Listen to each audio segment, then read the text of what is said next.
नमस्कार दोस्तों, आप सभी का स्वागत है हमारे यूट्यूब चैनल राज नोट्स पॉइंट के बारे में। दोस्तों आज हम बात करेंगे सिंधु घाटी सभ्यता के बारे में, चैप्टर नंबर 1 के बारे में। इससे पहले हमने ज्योग्राफी है, वर्ल्ड ज्योग्राफी को कंप्लीट करा रखी है, जो रीट और सेकंड ग्रेड दोनों के लिए बहुत ही ज़्यादा महत्वपूर्ण है। आप प्लेलिस्ट बना रखी है, वहाँ पर जाकर आप देख सकते हो। और आज टॉपिक रहेगा सिंधु घाटी सभ्यता का। हम इतिहास शुरू करने वाले हैं, जो आप सभी के लिए बहुत ही ज़्यादा महत्वपूर्ण है, रीट और सेकंड ग्रेड के लिए। अगर सिंधु घाटी सभ्यता जिस भी आपकी वैकेंसी के अंदर लगता है ये टॉपिक, तो आप यहाँ से पढ़ सकते हो। यहाँ से पढ़ने के बाद आपको कहीं दूसरी जगह पढ़ने की कोई आवश्यकता नहीं है। हमने बहुत ही बढ़िया और शॉर्ट नोट्स बनाए हैं आपके लिए लेकर आए मैटर। आपको हमारा मैटर कैसा लग रहा है कमेंट बॉक्स में अपनी राय ज़रूर दें, और नेक्स्ट है वो कौन सा टॉपिक लेके आना है वो भी आप ज़रूर बताइए। तो चलिए दोस्तों, बिना टाइम वेस्ट किए वीडियो को शुरू करते हैं। तो दोस्तों आज हमारा टॉपिक है सिंधु घाटी सभ्यता, और इसके 3 काल है। सिंधु घाटी सभ्यता मतलब इसको 3 काल में बांटा जाता है इतिहास को, जैसे एक प्रागैतिहासिक काल, एक आदि ऐतिहासिक काल और एक ऐतिहासिक काल। इसको 3 अलग अलग कालखंड के अंदर विभाजित किया गया है। ऐतिहासिक, आदि ऐतिहासिक और ऐतिहासिक। अब इसको कहते किसे, मतलब ऐतिहासिक प्रागैतिहासिक काल है, इसके अंदर पाषाण काल आते हैं और यहाँ पर लिखित साक्ष्य उपलब्ध नहीं मिलते हैं। मतलब प्रागैतिहासिक काल है, यहाँ पर लिखित साक्ष्य उपलब्ध नहीं मिलते हैं। और उसके बाद आता है आदि ऐतिहासिक, यह कांस्य युगीन है, यहाँ पर लिखित मिले लेकिन पढ़ नहीं सकते। जैसे सिंधु घाटी सभ्यता और वैदिक सभ्यता, यहाँ पर लिखित साक्ष्य तो हमें बहुत सारे मिले हैं, लेकिन अभी तक उन्हें हम पढ़ नहीं पाए कि इसके अंदर लिखा क्या है। आदि ऐतिहासिक, आदि से ऐतिहासिक के अंदर आता है कांस्य युग। कांस्य युग में मतलब लिखित साक्ष्य तो मिले हैं लेकिन उसे पढ़ नहीं सकते, जैसे सिंधु घाटी सभ्यता और वैदिक सभ्यता। तो क्वेश्चन सबसे पहले यहीं से बन सकता है कि सिंधु घाटी सभ्यता कैसी है, कांस्य युगीन सभ्यता है। सिंधु घाटी सभ्यता आदि ऐतिहासिक युग की सभ्यता है। आगे बात करते हैं ऐतिहासिक काल। ऐतिहासिक काल में लिखित साक्ष्य मिले हैं, उसे हम पढ़ भी सकते हैं, जैसे जैन और बौद्ध महाजन है। ये जैन धर्म है, बौद्ध धर्म है और महाजन पद काल है, ये सारे ऐतिहासिक हैं, इसे हम पढ़ भी सकते हैं। आगे बात करते हैं सिंधु सभ्यता के समकालीन सभ्यता कौन कौन सी थी।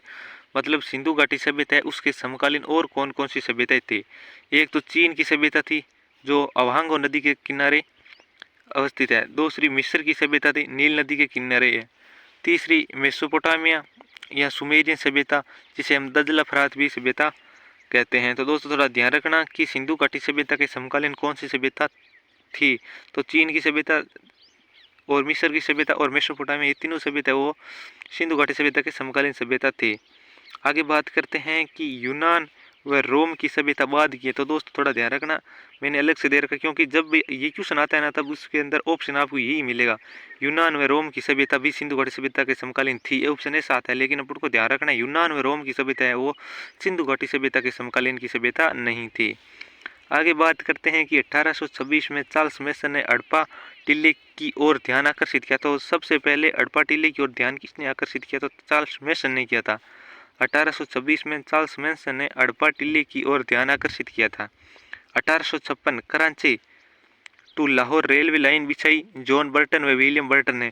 तो उन्होंने रेलवे लाइन बिछाई, तब उन्हें कुछ ईंटें मिली थी, आपको पता होगा, और उसी के आधार पर यहाँ पर पता लगाया कि यहाँ पर कोई सभ्यता होगी। मतलब सबसे पहले तो इसका ध्यान आकर्षित किसने किया था, 1826 में चार्ल्स मेसन ने किया था। और बाद में 1856 में Karachi to Lahore railway line बिछाई गई, जॉन बर्टन व विलियम बर्टन दो भाई थे। आगे बात करते हैं 1861 में पुरातत्व संरक्षण विभाग की स्थापना की गई थी। तो क्वेश्चन बहुत ही बढ़िया बन रहा है यहाँ से, मतलब भारतीय पुरातत्व विभाग की स्थापना कब की गई थी, 1861 में की गई थी। भारतीय पुरातत्व संरक्षण विभाग की स्थापना 1861 के अंदर की गई थी, जिसके प्रथम अध्यक्ष कौन थे, कनिगम थे। और इसकी स्थापना कहाँ पर की गई, कलकत्ता के अंदर की गई थी। भारतीय पुरातत्व संरक्षण विभाग की स्थापना 1861 कलकत्ता के अंदर की गई, जिसके प्रथम अध्यक्ष कनिगम थे। तो दोस्तों बहुत ही ज़्यादा महत्वपूर्ण लाइन है, थोड़ा ध्यान रखना, 1861। आगे बात करते हैं कि जॉन मार्शल को सिंधु सभ्यता का पितामह कहा जाता है। उससे पहले हम बात करते हैं कि 1947 में भारतीय पुरातत्व विभाग के अध्यक्ष वो मार्टिन व्हीलर थे। ये भी क्वेश्चन पूछा जा चुका है कि 1947 के अंदर भारतीय पुरातत्व संरक्षण विभाग के अध्यक्ष कौन थे, वहाँ पर मार्टिन व्हीलर थे, और पहले अध्यक्ष कौन थे, कनिगम थे। इस चीज़ का थोड़ा ध्यान रखना। जॉन मार्शल को सिंधु सभ्यता का पितामह कहा जाता है। दयाराम साहनी ने 1921 में हड़प्पा की खोज मार्शल के निर्देशन में ही की थी। मतलब हड़प्पा सभ्यता की खोज तो दयाराम साहनी ने की थी। कब, 1921 के अंदर। किसकी निर्देशन में की थी, तो तब आप जॉन मार्शल करना। इनका नामकरण आदि ऐतिहासिक काल है, इसे हम कांस्य युगीन और इसे हड़प्पा सभ्यता, सिंधु घाटी सभ्यता भी नाम देते हैं। सबसे पहले सिंधु घाटी सभ्यता नाम किसने दिया था? जॉन मार्शल ने दिया था। पुस्तक है जॉन मार्शल की Mohenjodaro and the Indus civilisation. मतलब जॉन मार्शल की पुस्तक है वो है Mohenjodaro and the Indus civilisation. Mohenjodaro सभ्यता, सॉरी दोस्तों, और नामकरण है वो आदि ऐतिहासिक काल, कांस्ययुगीन सभ्यता, इस हड़प्पा सभ्यता भी कहते हैं। सिंधु घाटी सभ्यता नाम जॉन मार्शल ने दिया था और जॉन मार्शल की पुस्तक है Mohenjodaro and the Indus civilisation.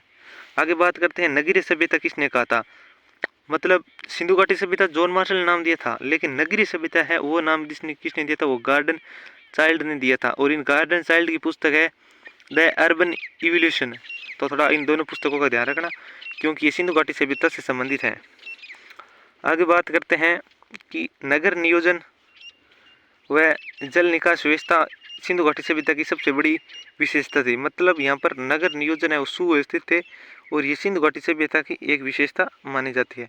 भवन मुख्यतः पक्की ईंटों से थे। मतलब भवन है इनके मुख्य पक्की ईंटों से बने हुए थे। सिंधु घाटी सभ्यता के भवन है वो पक्की ईंटों से बने हुए थे। लेकिन यहाँ पर अपवाद है। देखो दोस्तों, मैंने अपवाद पहले ही लिख रखा है क्योंकि जब अपन गाइड पढ़ते हैं तो इससे कंटेंट नहीं मिलता है अपन को, क्योंकि अपवाद कहीं दे रखा है और पक्की सड़कें कहीं दे रखी है। मतलब आपको क्रम वाइज नहीं मिलता। और मैंने आपको यही समझाने की पूरी कोशिश की। मेरे लाने का मकसद है कि ये वीडियो मतलब आपको कंटेंट अच्छा मिले, क्योंकि सारे बच्चे हैं वो कोचिंग जा नहीं सकते, कहीं बाहर शहर में जाकर पढ़ नहीं सकते, तो उनके लिए कंटेंट रामबाण साबित होगा।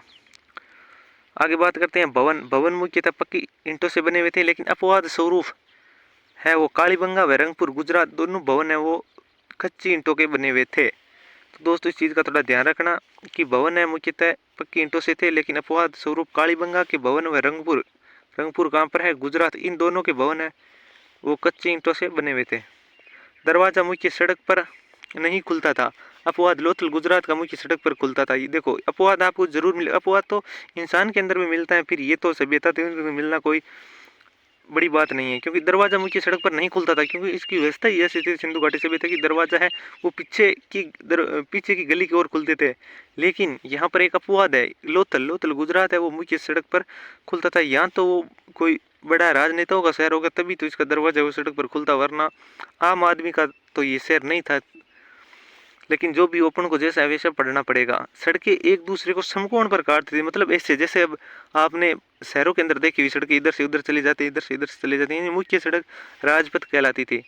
नालियाँ पक्की ईंटों से थी। अपवाद कालीबंगा में कच्ची ईंटों थी। मतलब अपवाद है कालीबंगा के अंदर है वो नालियाँ है वो कच्ची ईंटों से थे। हम बात करते हैं सिंधु घाटी सभ्यता के विस्तार के बारे में। तो सिंधु घाटी सभ्यता भारत, पाकिस्तान, अफगानिस्तान के अंदर विस्तृत है। तो दोस्तों इस चीज़ का थोड़ा ध्यान रखना क्योंकि ऑप्शन जब 4 आते हैं तो 3 ही मिलेंगे आपको। एक क्वेश्चन आपको ऑप्शन है वो कहीं और दे देगा। तो सिंधु घाटी सभ्यता का विस्तार है वो भारत है, पाकिस्तान है, अफगानिस्तान है। अब बात करते हैं सिंधु घाटी सभ्यता का उत्तर में जम्मू कश्मीर में मांडा है और वहाँ पर नदी कौन सी? चिनाब नदी उत्तरी किनारा है। सिंधु घाटी सभ्यता का उत्तरी किनारा कौन सा है? जम्मू कश्मीर के अंदर है, मांडा नदी है, मांडा है और नदी है वो चिनाब नदी है। अब बात करते हैं दक्षिण के अंदर। दक्षिण देमाबाद महाराष्ट्र, नदी है प्रवरा नदी। तो दोस्तों सिंधु घाटी का दक्षिणी किनारा कौन सा है? देमाबाद। आप देखो दक्षिण से देमाबाद और महाराष्ट्र, नदी है प्रवरा नदी। आप इसे थोड़ा याद कर लेना, दक्षिण से देमाबाद। अब बात करते हैं पश्चिम किनारों की ओर। मतलब सिंधु घाटी का पश्चिमी किनारा है वो सितका गेंडोर बलूचिस्तान है जो कि पाकिस्तान के अंदर है और नदी दासक नदी है। दोस्तों पश्चिमी किनारा सिंधु घाटी सभ्यता का पश्चिमी किनारा कौन सा है? सुतका गेंडोर बलूचिस्तान पाकिस्तान के अंदर है, नदी दासक है। अब बात करते हैं पूर्वी किनारा। ये आलमगीरपुर यूपी के अंदर है, नदी इंडन नदी है। सिंधु घाटी सभ्यता का विस्तार 13 लाख वर्ग किलोमीटर है और इनका आकार त्रिभुजाकार है। आप चतुर्भुज मत कर देना क्योंकि इसका सिंधु घाटी सभ्यता का आकार ही त्रिभुजाकार है। अफगानिस्तान के अंदर 2 आपको स्थल मिले हैं, एक मुंडीगाग और एक सुरतगोई। आधार इनका कृषि पर निर्भर था। मतलब लोग है वो कृषि पर निर्भर थे। कंटेंट आपको कैसा लग रहा है कमेंट बॉक्स में राय जरूर दे और मैं क्या सुधार करने की आवश्यकता है वो भी आप कमेंट बॉक्स में जरूर बताइए। दोस्तों आगे बात करते हैं सिंधु घाटी सभ्यता के कालक्रम के बारे में। तो दोस्तों इसका कालक्रम है वो C14 कार्बन पद्धति के आधार पर लगाया गया था। तो C14 पद्धति है उनके तो अनुसार 2350 से 1750 ईसा पूर्व माना जाता है। मतलब सर्वमान्य मत है 2350 से 1750 है ईस्वी का कालक्रम और सर्व है मान्य से इसको माना गया है। लेकिन जब भी पूछा जाता है तो आपको यही पूछा जाता है 2350 से 1750। इसको मानने वाले कौन थे? डीपी अग्रवाल और रोमिला थापर थे। मतलब 2350 से 1750 किसने माना है? डीपी अग्रवाल व रोमिला थापर ने माना है। C14 कार्बन पद्धति, इसके जनक कौन थे? लिबोर्ड फ्रैंक लिबी थे। मतलब C14 कार्बन पद्धति के जनक है लिबोर्ड फ्रैंक लिबी। और इसका एक मोस्ट और है जॉन मार्शल, क्योंकि जॉन मार्शल को नोबेल पुरस्कार मिल चुका है, इसलिए इनका भी कालक्रम ध्यान रखना। क्योंकि इन्होंने बताया 3250 से 2750, लेकिन सर्वमान्य मत है 2350 से 1750। आज तक ये सर्वमान्य मत यही पूछा गया है। आगे पता नहीं, ये पूछ सकते हैं, तो थोड़ा ध्यान रखना, क्यों अपन आरबीसी से 2 कदम आगे ही चलना है। आगे बात करते हैं लिपि के बारे में। लिपि इनकी सिंधु घाटी सभ्यता की भाव चित्रात्मक, और भाव चित्रात्मक को ही हम उष्ट्रोफेडन कहते हैं। सेंधु लिपि और चित्र है वो मछली के सर्वाधिक चित्र मिले हैं। सर्वप्रथम पढ़ने के प्रयास वेडेन और आईडी महादेवन ने किया था। सिंधु घाटी सभ्यता की लिपि है वो भाव चित्रात्मक है, और इस लिपि को सर्वप्रथम पढ़ने का प्रयास है वो वेडेन और आईडी महादेवन ने किया था। तो थोड़ा ध्यान रखना, सिंधु घाटी सभ्यता की लिपि है वो भाव चित्रात्मक है, और इसको हम उष्ट्रोफेडन भी कहते हैं, क्योंकि इसका नाम उष्ट्रोफेडन अंग्रेजी में आ सकता है। तो थोड़ा ध्यान रखना। आगे बात करते हैं प्रमुख स्थलों के बारे में, क्योंकि यहाँ से एक रीट के अंदर पूछा जा चुका है, और एक सेकंड ग्रेड के अंदर अभी जो वर्तमान के अंदर हुई है, तो जो 7 सितंबर 2023 को एग्जाम हुआ था जो एसएसटी का, उसके अंदर ये क्वेश्चन पूछा जा चुका है। तो हमने सारे क्वेश्चन लिए हैं। तो वीडियो को शुरू करते हैं हड़प्पा सभ्यता के स्थल के बारे में। मतलब हड़प्पा कहाँ पर है? मोंटगोमरी, पंजाब। पंजाब आप इसे भारत वाला मत कर देना, ये पंजाब है वो पाकिस्तान वाला है, क्योंकि पाकिस्तान के अंदर भी एक पंजाब नाम का शहर है। प्रमुख स्थल की बात करते हैं हड़प्पा। हड़प्पा मोंटगोमरी पंजाब, पंजाब पाकिस्तान के अंदर है। और नदी कौन से? रावी नदी के तट पर हड़प्पा शहर है वो बसा हुआ है। खोज इसकी दयाराम साहनी ने 1921 में जॉन मार्शल के निर्देशन में की थी। वो हमने पहले पढ़ लिया, क्योंकि हड़प्पा सभ्यता की खोज है वो दयाराम साहनी ने 1921 के अंदर की थी। किसके निर्देशन में? जॉन मार्शल के निर्देशन में। आगे बात करते हैं, हड़प्पा को तोरण द्वार भी कहते हैं। मतलब हड़प्पा सभ्यता है उसको तोरण द्वार कहते हैं। आप मोहनजोदड़ो मत कर देना दोस्तों, थोड़ा ध्यान रखना, क्योंकि छोटी छोटी गलती हम पीछे रह जाते हैं, तो थोड़ा ध्यान रखना इन चीज़ों का। हड़प्पा को तोरण द्वार भी कहते हैं। अवशेष यहाँ पर क्या क्या मिले? बलुआ पत्थर, बलुआ पत्थर का पुरुष दड़ मिला है। मतलब बलुआ पत्थर से एक पुरुष का है वो दड़ मिला है। पुरूरा देवी की मूर्ति मिली है। टेराकोटा की मूर्ति मिली है। महिला के गर्भ से पौधा निकलता। R37 कब्रिस्तान। तो दोस्तों हमने ये लिख रखा था, मतलब R37 कब्रिस्तान मिला। और सेकंड ग्रेड के अंदर पूछा गया था लकड़ी की पेटी में शव। तो कब्रिस्तान के अंदर क्या होता है? शव तो होते हैं। आप इन चीज़ों को थोड़ा सा दिमाग में लेना, उसके बाद ही हल करना, क्योंकि जब इस प्रकार के छोटे बारीक क्वेश्चन पूछे जाते हैं तो आपको एजेटिक क्वेश्चन कहीं नहीं मिलेंगे। मतलब किसी भी गाइड और के अंदर आपको ये नहीं मिलेंगे, ना तो किसी के नोट्स के अंदर मिलेंगे। मतलब आप देखो, मैंने यहाँ लिखा रखा था R37 कब्रिस्तान। आप ये समझ लेना कि R37 कब्रिस्तान है। तो कब्रिस्तान के अंदर क्या होता है? सभी तो होता है। यहाँ पर लकड़ी की पेटी में नाम दे दिया, तो क्योंकि ये इस प्रकार से लिखना हर किसी के लिख ही नहीं सकते। पहली बात तो ये, क्योंकि मिलना ये क्वेश्चन आज लकड़ी का दिया है, कल तो ये कुछ और दे देगा, कल ये देगा कि मतलब पेटी में सब मिला था। तो इस प्रकार आप इन चीज़ों का थोड़ा ध्यान रखना, अपने दिमाग से करना, क्योंकि ये क्वेश्चन है वो आप अपने दिमाग से कर सकते थे। क्योंकि R37 कब्रिस्तान कहाँ पर मिला था? हड़प्पा से। और लकड़ी की पेटी में सो भी कहाँ मिला है? हड़प्पा से। इस प्रकार आप कर सकते थे। और हमारा क्वेश्चन मिल रहा है तो आप थोड़ा सा कंटेंट पे भरोसा करें। काले पत्थर की नर्तकी मूर्ति भी कहाँ से मिली है? वो भी हड़प्पा से मिली है। लाल पत्थर की मानव आकृति हड़प्पा से मिली है। कांसे की इक्का गाड़ी खिलौना मिली है। और शंख का बना बेल भी मिला है। 16 ताम्र भट्टियाँ भी मिली हैं। तांबे की मानव आकृतियाँ भी मिली है। तांबे के ताबीज भी मिले और प्रशासन केस भी मिले हैं। आगे बात करते हैं मोहनजोदड़ो के बारे में, क्योंकि मोहनजोदड़ो स्थल से है वो रीट 2023 एसएसटी के अंदर यहाँ से क्वेश्चन पूछा गया था, वो भी हम आपको बताएंगे। मोहनजोदड़ो कहाँ पर है? लरकाना सिंध पाकिस्तान के अंदर है। खोज 1922, हड़प्पा की 1921 के अंदर, और इसकी खोज है मोहनजोदड़ो की, इसकी खोज है 1922 के अंदर राखलदास बनर्जी ने की थी। इसे मृतकों का टीला भी कहते हैं। मोहनजोदड़ो सिंधु नदी घाटी के किनारे, इसे रेगिस्तान का बगीचा भी कहा जाता है। इसे सिंधु का नकलिस्तान भी कहते हैं। इसके 7 स्तर थे, मतलब 7 बार बसा हुआ, 7 बार उजड़ा था। अवशेष विशाल अनानागार, और विशाल अनानागार को ग्रेट ग्रेनरी भी कहते हैं। ये भी क्वेश्चन पूछा जा चुका है, इसलिए हमने ऐड किया। थोड़ा ध्यान रखना, विशाल अनागार, ग्रेट ग्रेनरी, विशाल सनानागार, ग्रेट बाथ। उत्तर पूर्व में इसके प्रवेश के लिए 9 सीढ़ियाँ बनी हुई थी ग्रेट बाथ के अंदर। आगे बात करते हैं कि जॉन मार्शल ने सनानागार को विश्व का आश्चर्यजनक निर्माण कहा। इस चीज़ का थोड़ा ध्यान रखना, क्योंकि ये लाइन बहुत ज़्यादा महत्वपूर्ण है। मतलब जॉन मार्शल ने सनानागार को विश्व का आश्चर्यजनक निर्माण कहा है। आगे बात करते हैं, डीडी कोसांबी ने स्नानागार को पुष्कर कहा है। इसे किसने कहा? डीडी कोसांबी ने। आदि शिव की मूर्ति मिली है, पशुपति की मूर्ति मिली है। पशुपति की मूर्ति मिली है, उसमें 4 है वो पशु दिखाए गए। कौन कौन से? एक तो हाथी है, एक बाघ है, एक गेंडा है और एक भैंसा है। आप कहीं शेर मत कर देना क्योंकि शेर इसके अंदर नहीं था। हाथी, बाघ, गेंडा और भैंसा था। यहाँ पर बेल और शेर नहीं था, इस चीज़ का थोड़ा ध्यान रखना है। आपको 4 ये याद हो तो यह याद कर लो, वरना शेर और बेल को याद कर लो तो भी आपका काम हो जाएगा। एक सिंगी पशु की मूर्ति मिली है, योगी की मूर्ति मिली है, कांस्य की नर्तक की मूर्ति मिली। ये रीट 2023 के अंदर क्वेश्चन पूछा गया था। मतलब कांस्य की नर्तक की मूर्ति कहाँ पर मिली है? मोहनजोदड़ो के अंदर मिली है। चांदी के प्राचीनतम प्रमाण कहाँ से मिले? मोहनजोदड़ो से। चांदी के प्राचीनतम प्रमाण मोहनजोदड़ो से। कपड़ा बुनाई के प्राचीनतम साक्ष्य मोहनजोदड़ो से। हाथी का कपाल मोहनजोदड़ो से। घोड़े की मरण मूर्तियां मोहनजोदड़ो। हड़प्पा और मोहनजोदड़ो को 2 जुड़वा रहते ने किसने कहा? स्टुअर्ट पिंगट ने कहा है। आगे बात करते हैं चन्हुदड़ो के बारे में। चन्हुदड़ो सिंध पाकिस्तान के अंदर है, सिंधु नदी के किनारे। चन्हुदड़ो कहाँ पर है? सिंध पाकिस्तान के अंदर है। खोज 1931 में एनजी मजूमदार। इसका उत्खनन 1935 के अंदर अर्नेस्ट मैके ने किया था। चन्हुदड़ो सिंध पाकिस्तान, सिंधु नदी किनारे। खोज 1931 में एनजी मजूमदार। उत्खनन 1935 में अर्नेस्ट मैके ने किया था। बन के बनाने के कारखाने हमें चन्हुदड़ो से प्राप्त होते हैं। वर्गाकार ईंटें भी मिली हैं, दुर्ग नहीं मिली है। मतलब चन्हुदड़ो से एकमात्र स्थल है जहाँ पर दुर्ग नहीं मिली है। सेकंड ग्रेड 2022 के अंदर क्वेश्चन पूछा जा चुका है, तो थोड़ा ध्यान रखना। झुंकर जाकर सेंस करते वो भी हमें चन्हुदड़ो से मिलती हैं। अब मैंने एक फैक्ट लिखा है यहाँ पर, देखो। सर्वाधिक लेक युक्त मुहरे वो हड़प्पा से मिली है, लेकिन मिट्टी के बने चबूतरे कालीबंगा से मिली है। और सर्वाधिक मुहरों की बात करें तो मोहनजोदड़ो से मिली है। आगे बात करते हैं दोस्तों लोथल के बारे में। लोथल कहाँ पर है? गुजरात के बारे में। लोथल स्थल के बारे में बात करते हैं। लोथल गुजरात के में है। यहाँ पर बर्तन के आकार की मोहरें कहाँ से मिली हैं? लोथल के अंदर मिली है। बर्तन के आकार की मोहरें लोथल से मिली हैं। चक्की के 2 पार्ट लोथल से मिले। मानव के साथ बकरे के दफनाने का वर्णन भी लोथल से मिला है। लोथल कहाँ पर है? गुजरात के अंदर है।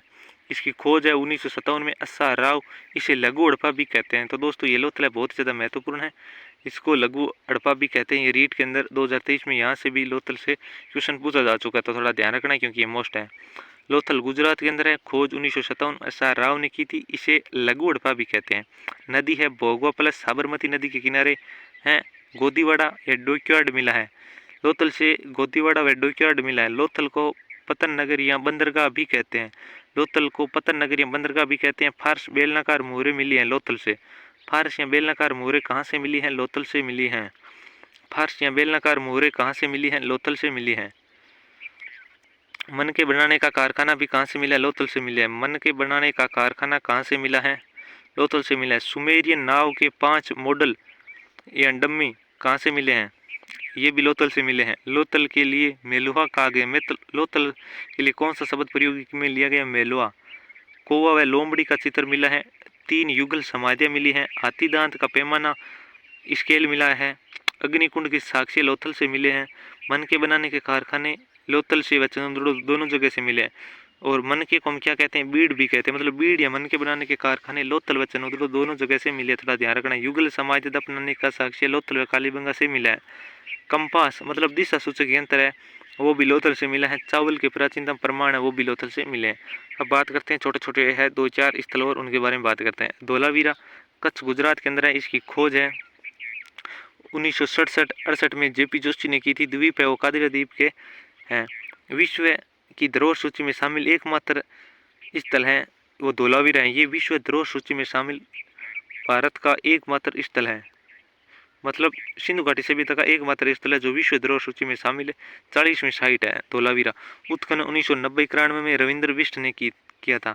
स्टेडियम, रंगभूमि, क्रीड़ा स्थली के प्रमाण मिले हैं। धोलावीरा 3 भागों में विभक्त था।